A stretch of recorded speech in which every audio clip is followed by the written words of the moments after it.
Hey everyone, welcome to our lesson on graphing rationals and graphing from you know, I, I can't even describe what we're going to do in the second half of today's video. So let's just start with the first part, graphing rationals. Now, you've already had a bunch of practice graphing rationals from our first in-class worksheet. So this is just going to be a quick review of graphing rationals. So y equals 2x minus 1 over x plus 3. Okay? So what do we know here?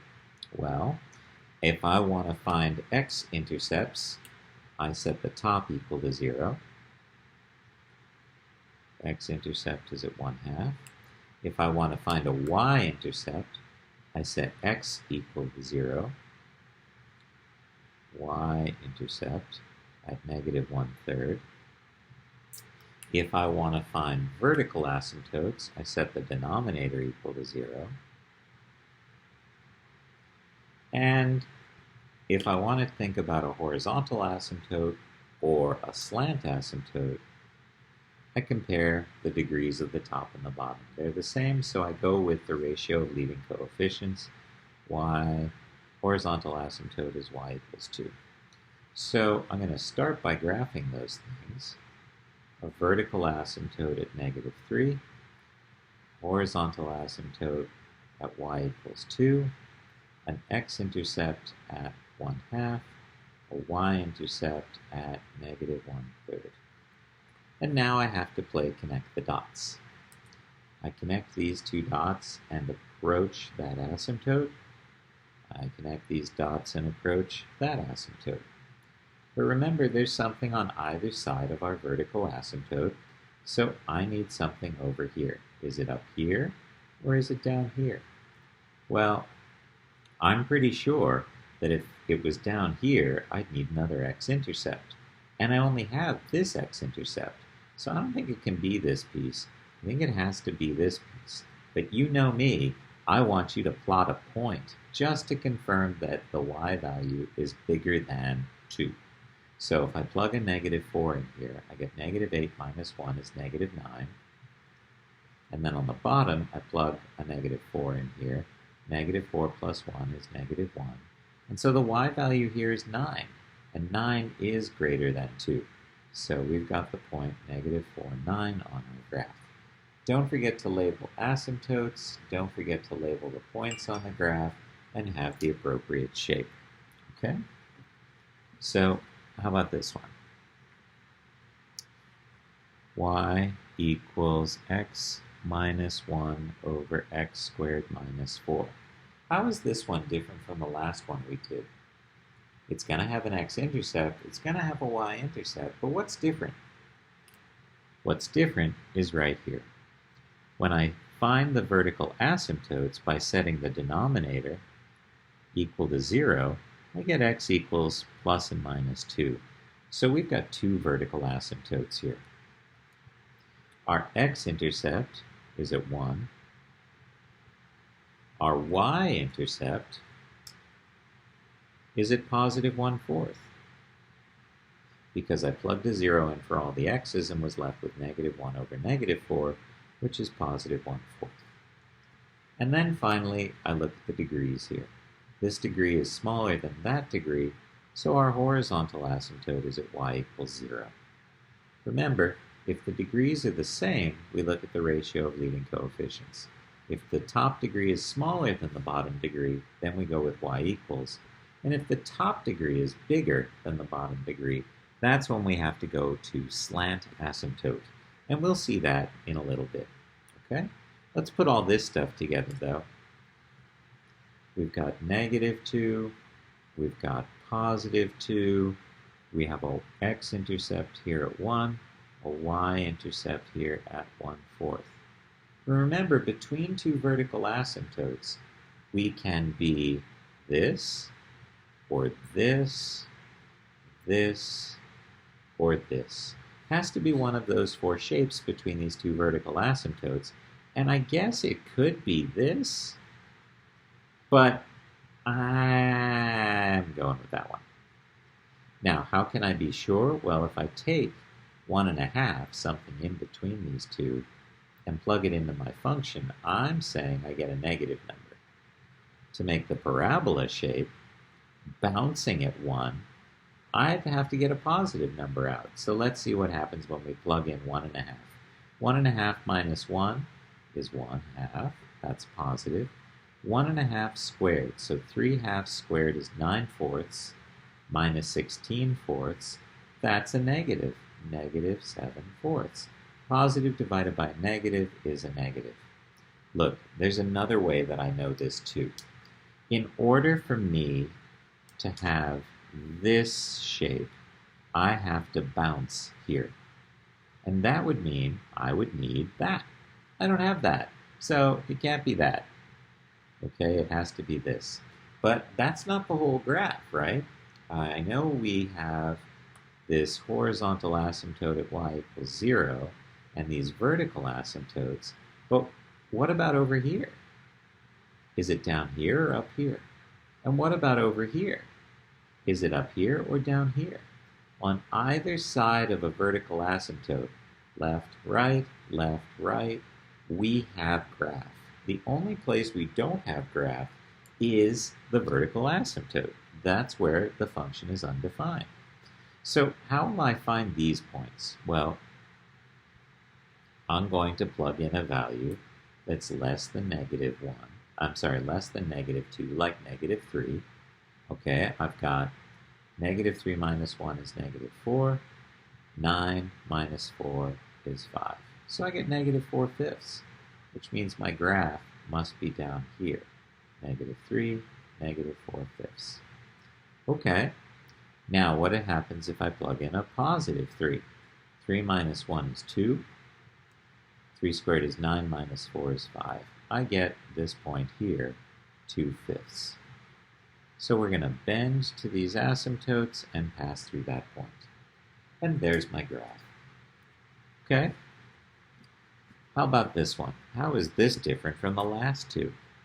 Y equals x minus 1 over x squared plus 4. What's different here? Do I still have two vertical asymptotes?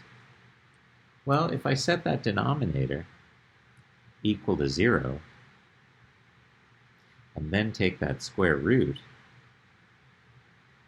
uh-oh, that's not a real number, so that's not going to show up on my graph, so that means no vertical asymptotes. This is a rational function with no vertical asymptotes. It has an x-intercept at 1. It has a y-intercept at -1/4, and the degree here is smaller than the degree here, so we know the horizontal asymptote is y equals 0. So let's draw what we know. We have an x-intercept at 1, we have a y-intercept at -1/4, and we have this horizontal asymptote. Well, yes, I am crossing the horizontal asymptote, and yes, with rational functions, not exponentials, but with rational functions, it's okay to do that. In fact, I have to. The horizontal asymptote is just about telling me what the function is going to approach in the long run, out here at the extremes, not in the center of the graph. Our graph is going to pass through these 2 points, but then come back down to the asymptote. It's coming down and then going back up to approach the asymptote. Now what I don't know is, does this graph look like that, where things are a little steeper, or does it look like the shallower blue one? And what I would say is, I don't really care for our purposes.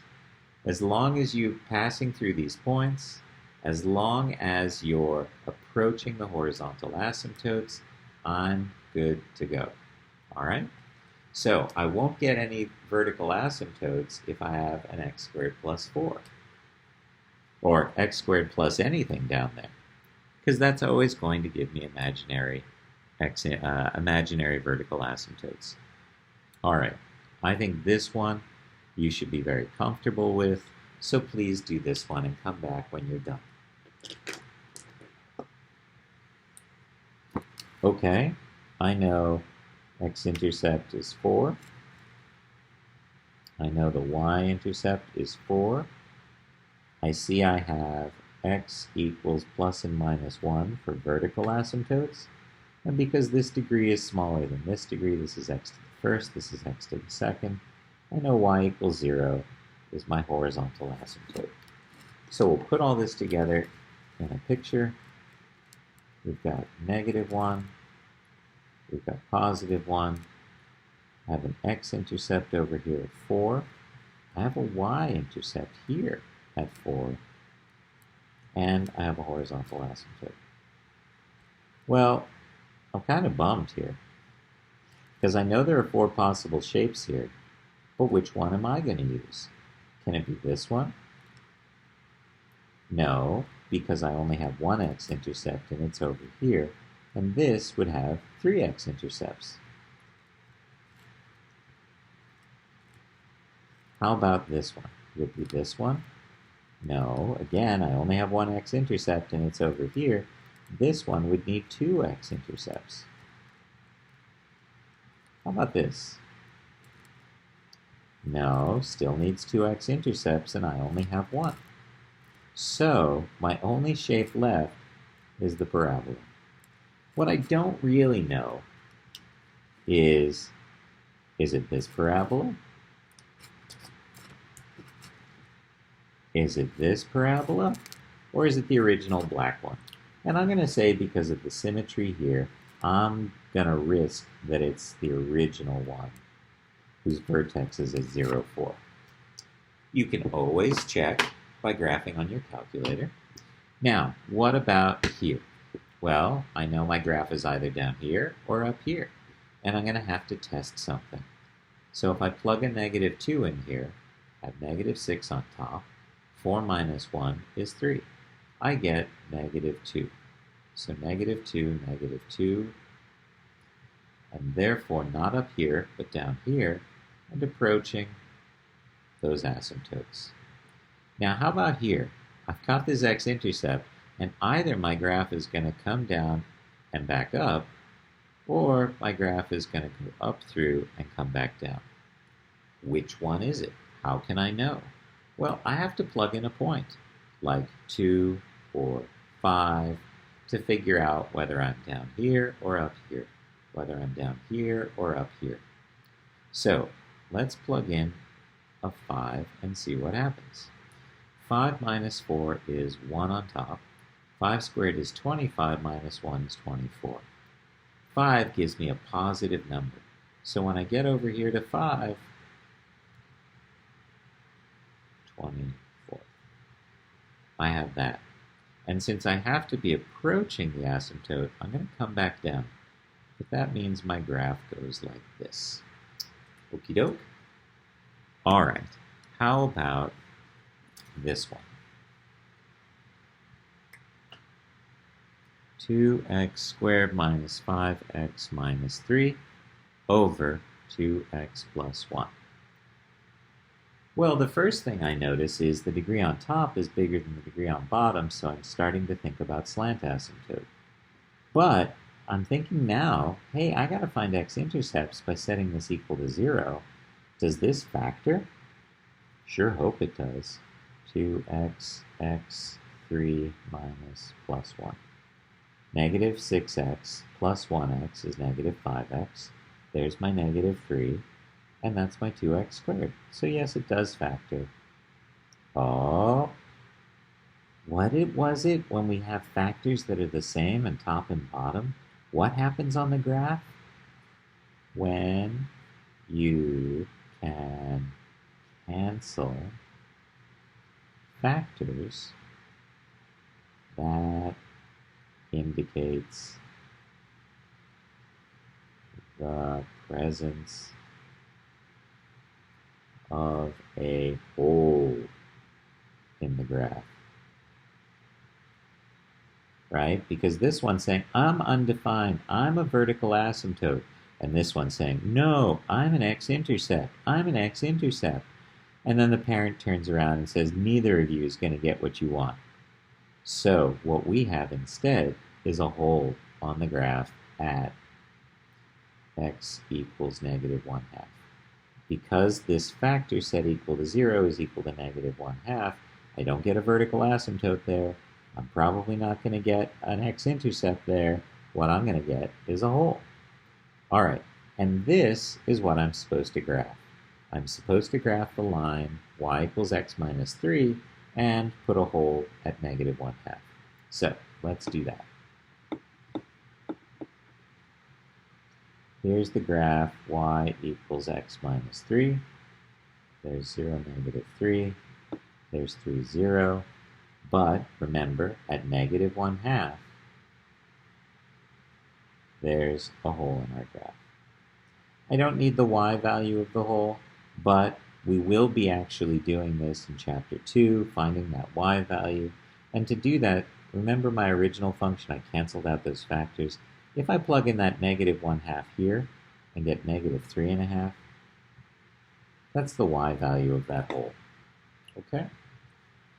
Excellent. Don't forget holes. And yeah, so slant asymptote, anyone? Because the degree on top is bigger than the degree on the bottom, I should have a slant asymptote. So let's find that by doing some long division.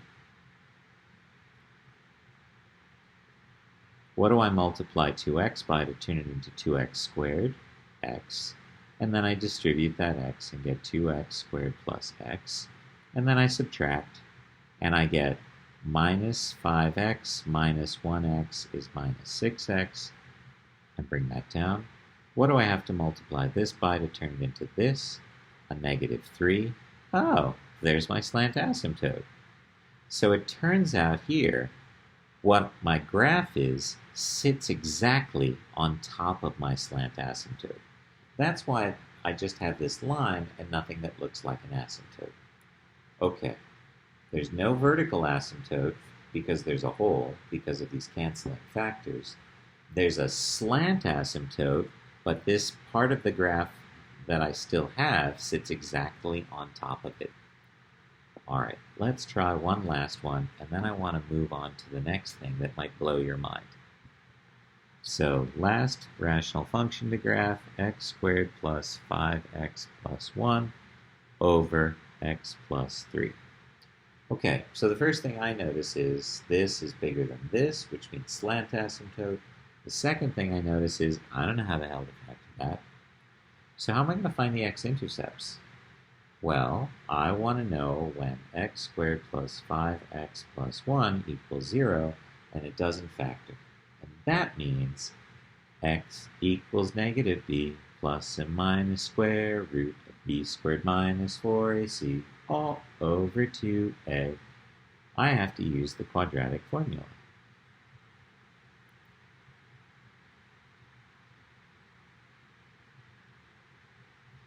And so I've got negative 5 plus and minus square root of 21 over 2. So there are two x-intercepts, negative 5 plus root 21 over 2, and negative 5 minus root 21 over 2. Okay? Two x-intercepts. Oh, this is between 4 and 5, right? Square root of 25 is 5, square root of 16 is 4. So I'm going to be thinking about negative 5 minus 4.5. I'm going to be thinking about negative 5 plus 4.5. Both my x-intercepts live in negative land. What else do I know? I know the y-intercept is 1/3. These are my two x-intercepts. I've got a vertical asymptote at x equals negative 3. Now, what about the slant asymptote? Well, I have to do long division for that. X minus 3. You know, actually, we could use synthetic, but I'm going to use long division. X plus 3 into x squared plus 5x plus 1. What do I have to multiply this by to turn it into this? Then I distribute that x squared plus 3x, and subtract. I get 2x plus 1. What do I multiply that by to turn it into that? 2. Stop now. That is my slant asymptote. So I need to graph y equals x plus 2 as my slant asymptote. My vertical asymptote is at -3. If I plug in a -3 here, I get -1. So -1. No, that's not what I want.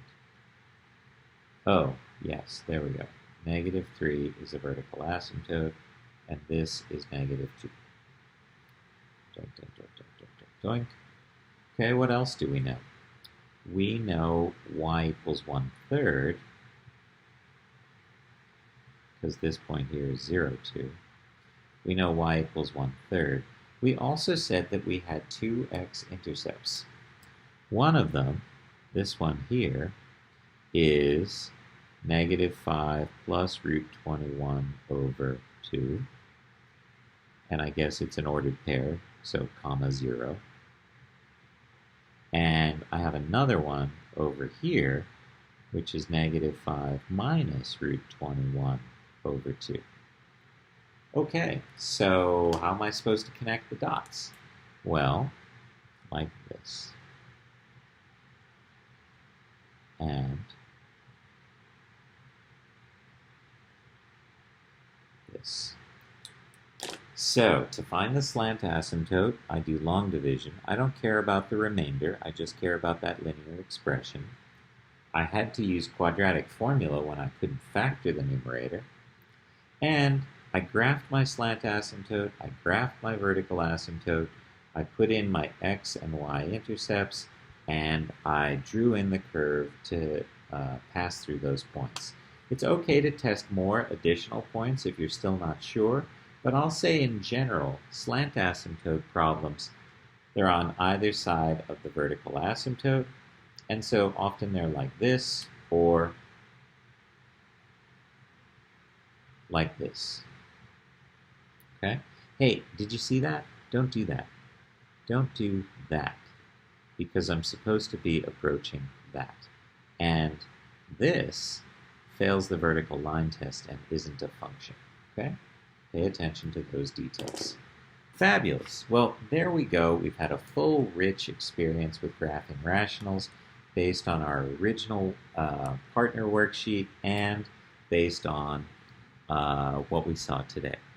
Now, I want you to sketch a graph with the following properties. Ready? As x heads to infinity, f of x heads to 1. Remember, that's the y value. We're approaching a y value of 1. As x heads to negative infinity, f of x approaches 3. As x approaches 5, -5, from the negative side, you're just going to love this.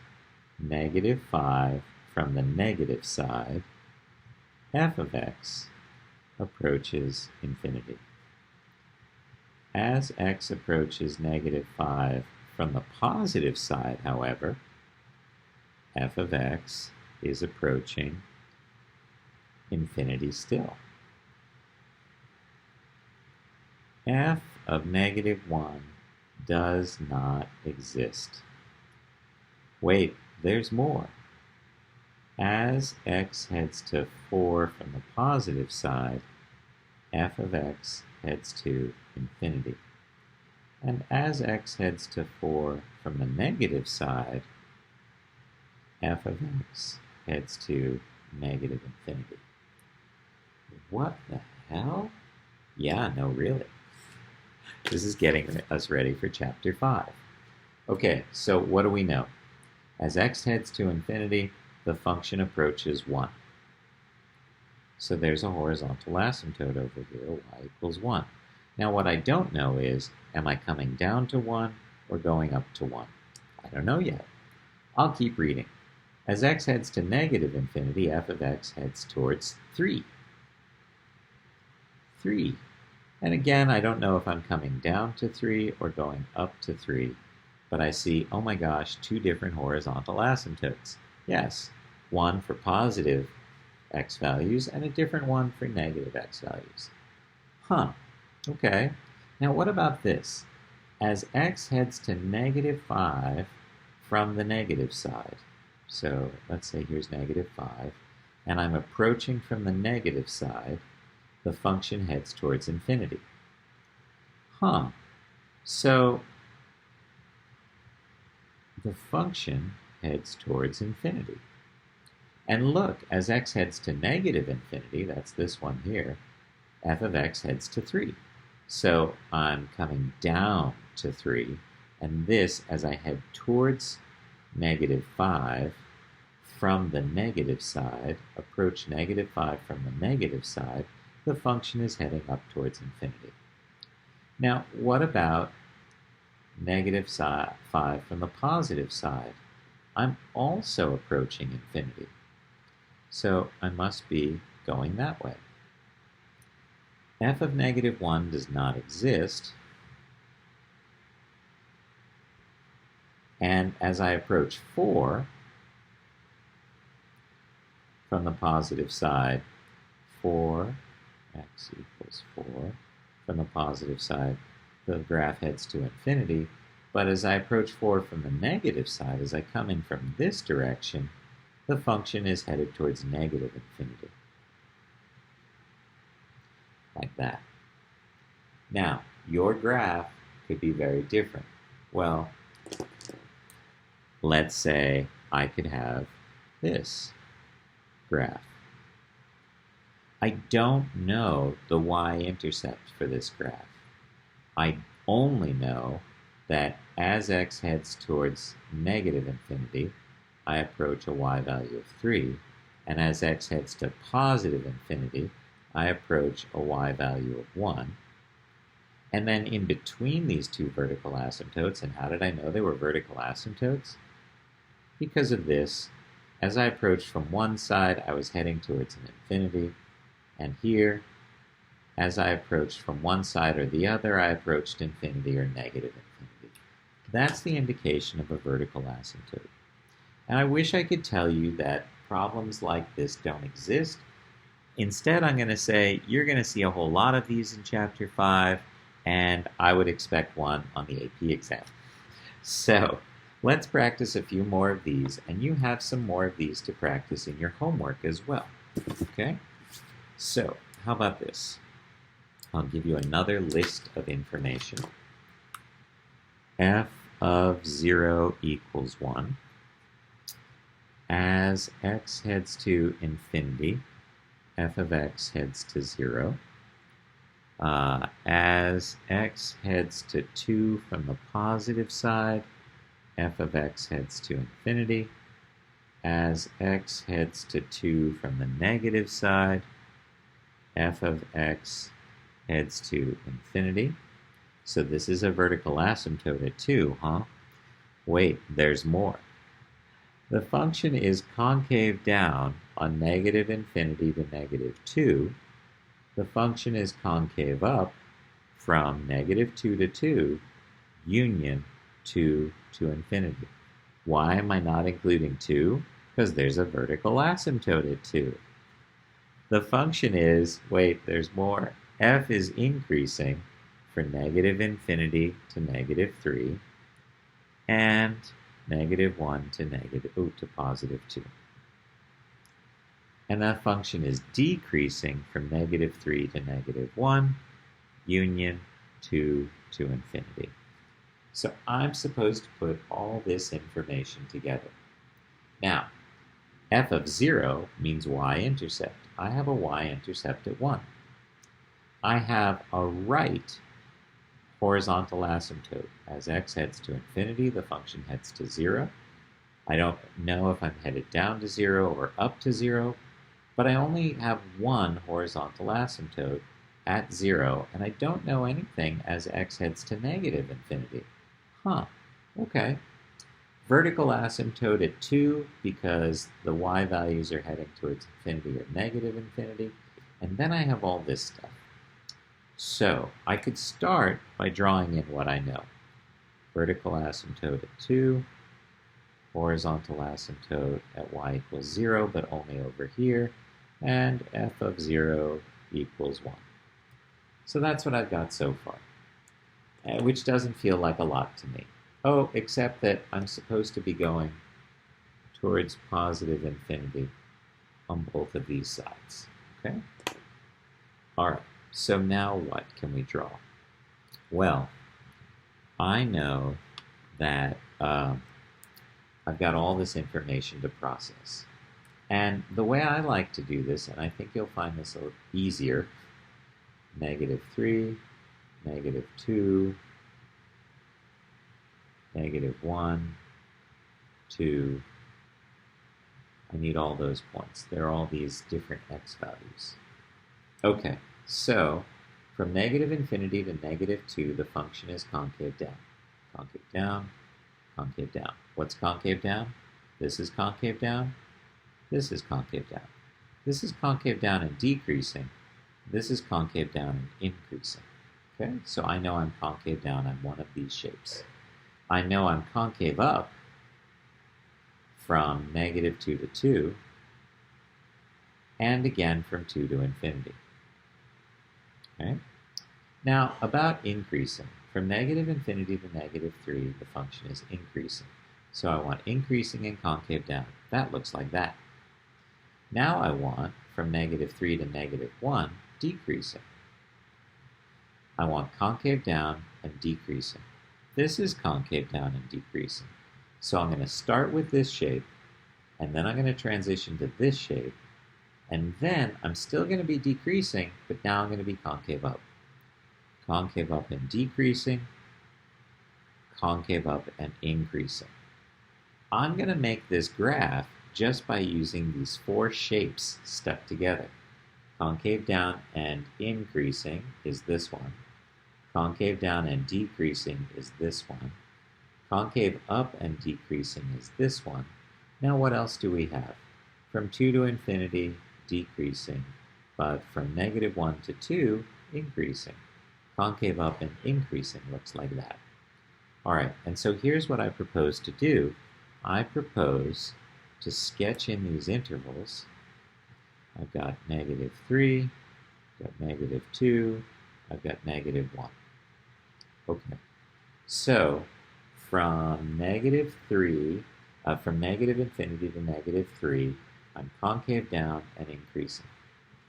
Concave down and increasing. Now I don't know if I have to pass through that point or not, so I'm not gonna. I'm gonna go there. There we go. So I have concave down and increasing from -infinity to -3. Hey, and that makes a lot of sense because I was wondering over here why there was only mention of a horizontal asymptote this way and not this way, and the reason is because the function is headed down to -infinity as x heads to -infinity. Okay, what's next? From -3 to -2, I'm concave down and decreasing. That's concave down and decreasing, so I'm going to draw that. From -2 to -1, I'm concave up and decreasing. Concave up and decreasing. So I have an inflection point here where I go from concave down to concave up. I'm still decreasing.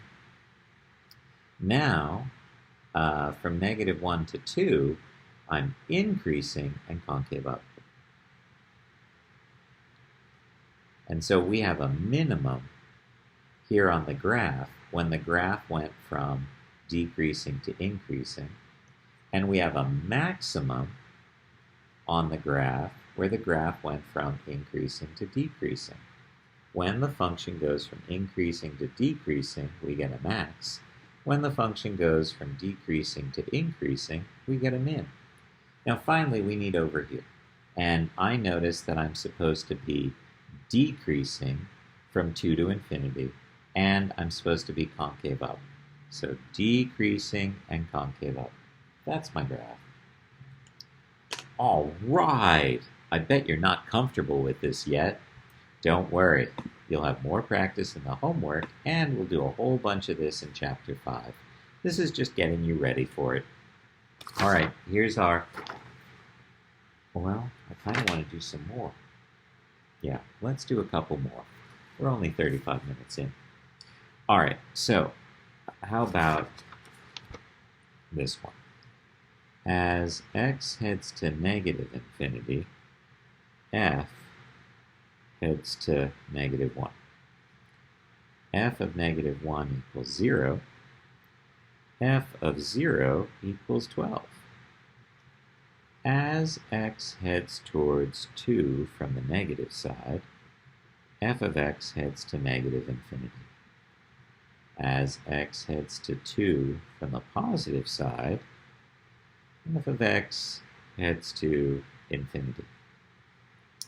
F is concave up on negative 3 to negative 1, union 2 to infinity. F is concave down from negative infinity to negative 3, union negative 1 to positive 2. Additionally, we know that f is increasing on negative 2 to 0, and f is decreasing from negative infinity to negative 2, union 0 to 2, union 2 to infinity. Okay, so the only place this function is increasing is in here between negative 2 and 2. No bracket here because 2 isn't included because we know there's a vertical asymptote at 2. Okay, and again, I think this graphic organizer could really help you. It's helped lots of students in the past. Negative 2, negative 1, 0, 1, 2. Okay, so let's take a look at each interval. So concave up from negative 3 to negative 1, concave up, and from 2 to infinity, concave up. And concave down from negative infinity to negative 3, and from negative 1 to 2. Concave down, concave down, concave down. Now increasing only from negative 2 to 0. So I'm increasing here, and I'm increasing here. I'm decreasing from negative infinity to negative 2, and from 0 to 2, and from 2 to infinity. Okay, so let's remind ourselves, concave down and decreasing looks like that. And concave up and decreasing looks like that. Concave up and increasing looks like that. Concave down and increasing looks like that. So I'm going to be putting all these elements together along with this x-intercept at negative 1 and this y-intercept at 12. Okay? Actually, I'm going to have to erase a bunch of this stuff so I have room to actually graph it. All right, so what do we know? We know that f of negative 1 is equal to 0. And we know f of 0 is 12. What else do we know? We know that there's a vertical asymptote at 2.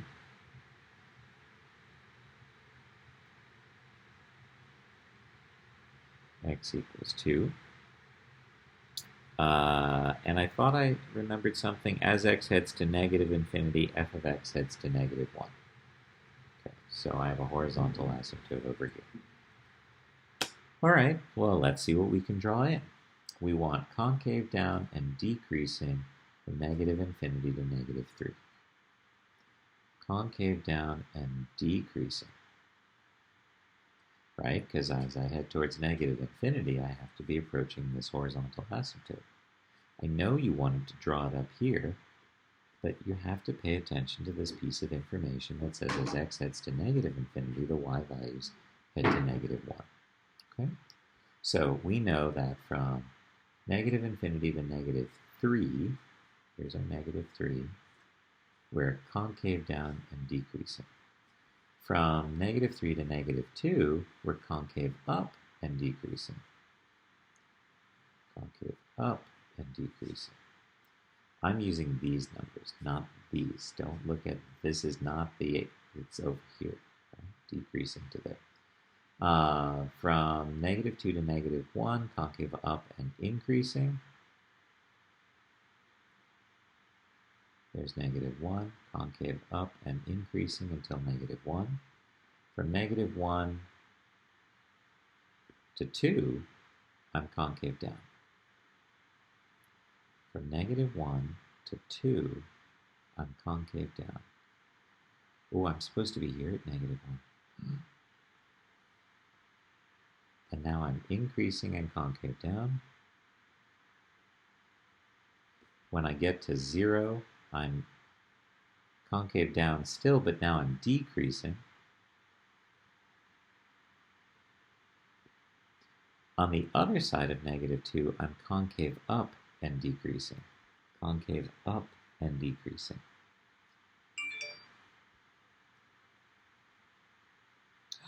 I left out that piece of information, didn't I? Yeah. As, well, but maybe I don't. Just say I don't have that piece of information, so that's not an asymptote. That's just going to continue to go down because we're concave up and decreasing. Wow! There's so much to this graph.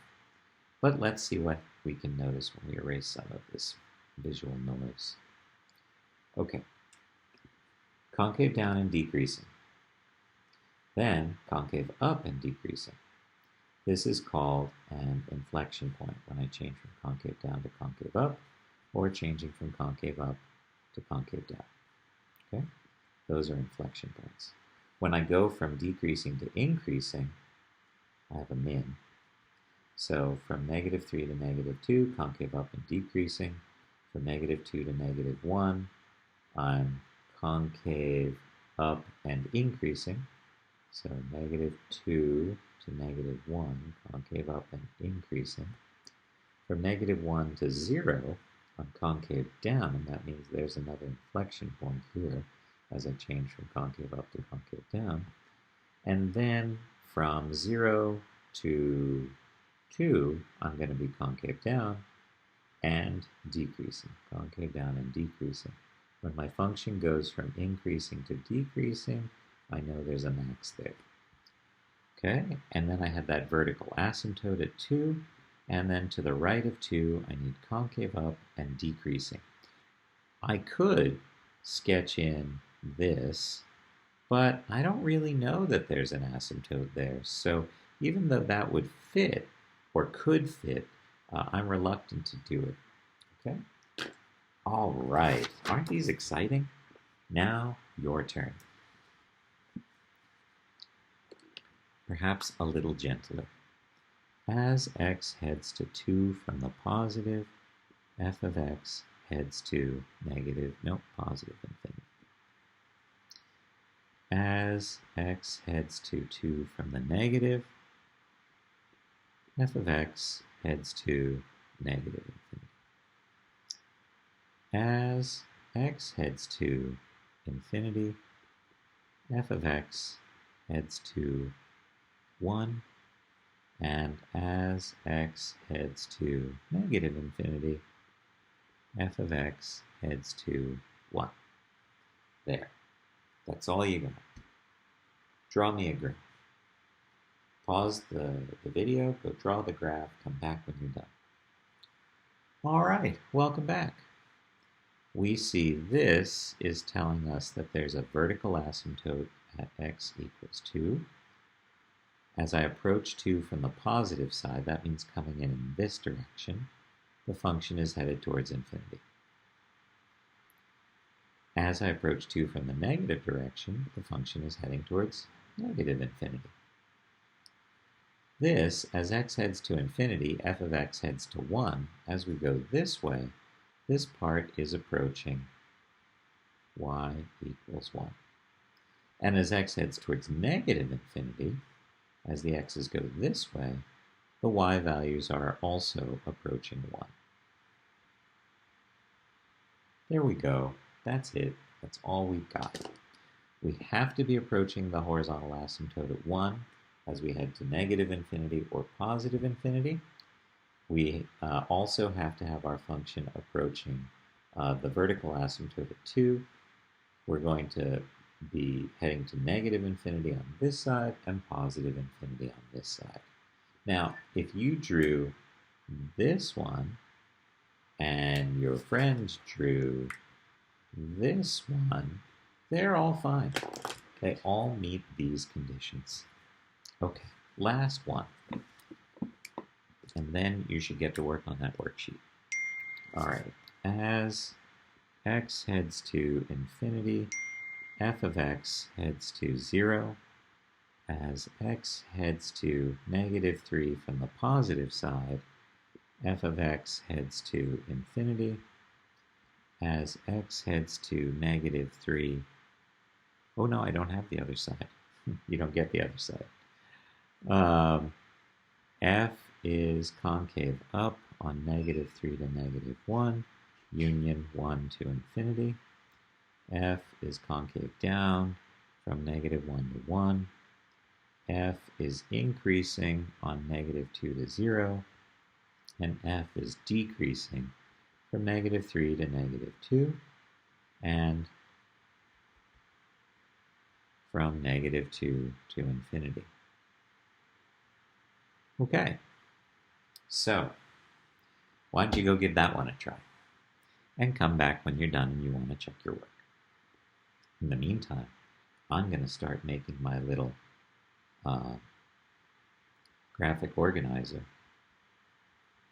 with the points -3, -2, 1, and 1. Oh, I need a 0 as well. Okay, so what do we have going on here? I'm concave up from -3 to -1, concave up, and from 1 to infinity, concave up. I'm concave down from -1 to 1, concave down, concave down. The function is increasing from -2 to 0. So I've got increasing here and increasing. The function is decreasing from -3 to -2 and from -2, I'm sorry, is that -2? No, that's supposed to be a 0. Okay, I'm decreasing from 0 to infinity. All right, so now isn't this interesting? They gave me this as x approaches -3 from the positive side, the function is headed towards infinity, but I don't know anything about to the left of -3. I don't have anything over here. There's no information about what's happening over there. So I think this is a vertical asymptote, but it's also at the end of the graph. X equals -3. Okay, there's -2, there's -1, there's 0, and there's 1. And I think I'm too far over. There's never enough room. Okay, let's see. Here's -3. X equals -3, -2, -1, 0, 1. Okay, so what do we know? We know as x approaches -3 from the positive side, the function is heading towards infinity. So I've got to be going up towards infinity. And we know on the other side, as x heads towards infinity, the function is headed towards a horizontal asymptote. But I don't know if it's from below or from above. So let's start over here, -3 to -2. I'm concave up and decreasing. Yes, that's exactly what I've got. Next, from -2 to -1, I'm concave up, but now increasing. So increasing, which means here at -2, where we went from decreasing to increasing, there's going to be a min on the graph there. Now, from -1 to 0, I should be concave down and increasing. So from -1 to 0, I'm concave down and increasing. That makes this an inflection point where I change from concave up to concave down. I'll have another one when I change from concave down to concave up. So, concave down and increasing from -1 to 0. From -1 to 0, I'm concave down and increasing. From 0 to 1, I'm still concave down, but now I'm decreasing. Which means when I go from increasing to decreasing, I have a max. Finally, I'm supposed to be concave up and decreasing,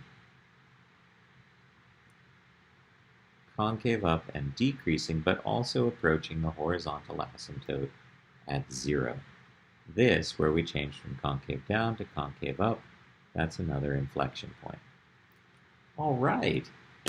Well, you might want to try that one again on your own, or jump into the ones on the homework worksheet. We're dealing with assignment number 11 today, rational functions, and you've got a worksheet tonight, which you can find in our Office 365 folder. All right, don't forget to send me questions on the GroupMe if you've got them.